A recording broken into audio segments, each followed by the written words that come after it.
नमस्कार, मैं हूं गौरव जायसवाल और आप देख रहे हैं CNN इंडिया।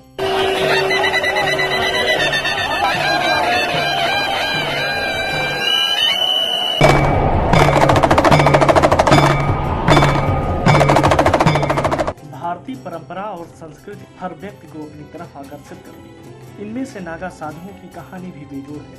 आखिर गृहस्थ दुनिया में रहने वाले लोग शास्त्र और शस्त्र में पारंगत नागा साधु क्यों बनते हैं? इस सवाल के जवाब के साथ ही कई रहस्यों की पड़ताल कर रहा है CNN इंडिया की खास रिपोर्ट अखाड़ों की कहानी। आज हम बात करेंगे धार्मिक अखाड़ों की, जहां से नागा साधुओं की फौज तैयार की जाती है। यह फौज कोई आम फौज नहीं, इनको शस्त्र और शास्त्र दोनों की शिक्षा दी जाती है। मान्यता है कि धर्म की रक्षा के लिए इसकी शुरुआत आदि शंकराचार्य ने 6वीं शताब्दी में की। अखाड़ों में साधु सन्यासियों को लेकर नागा साधुओं को शस्त्र और शास्त्र में पारंगत किया गया और धर्म रक्षार्थ अलग अलग राज्यों और जिलों में तैनात किया गया। कुल 7 अखाड़ों की स्थापना के साथ शुरू हुई परंपरा धीरे धीरे 13 अखाड़ों तक पहुंची। इनमें से एक है जूना अखाड़ा। कुंभ की पेशवाई से लेकर कुंभ में महामंडलेश्वर के चयन तक में जूना अखाड़ा अगवानी करता है।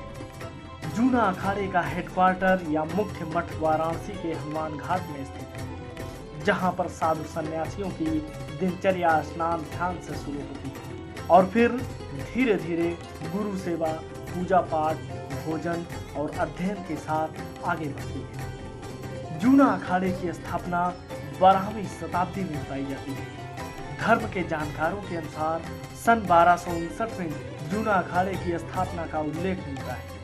सरकारी दस्तावेजों में इसका रजिस्ट्रेशन 1860 में कराया गया। शाही स्नान के समय अखाड़ों में होने वाले मतभेद को देखते हुए 1954 में अखिल भारतीय अखाड़ा परिषद का गठन किया गया। शैव संप्रदाय के 7 अखाड़ों में जूना अखाड़ा सबसे बड़ा है।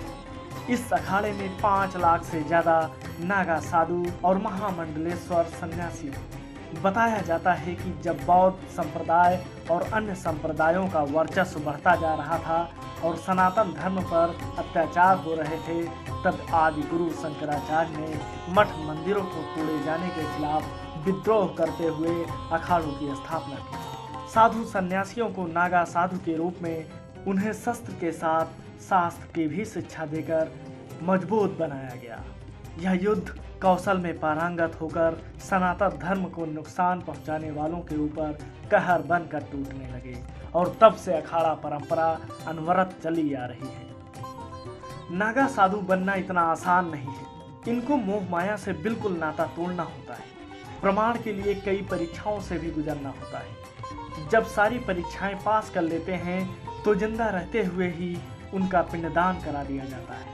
नागा साधुओं के अनुसार यह आम तौर पर समाज में नहीं दिखाई देते, लेकिन वह सनातन धर्म और राष्ट्र धर्म के लिए 24 घंटे तैयार रहते हैं। उनकी भारत में 5 लाख से अधिक फौज है, जो किसी भी संकट को झेलने के लिए हमेशा तत्पर रहती है। Bureau report CNN India.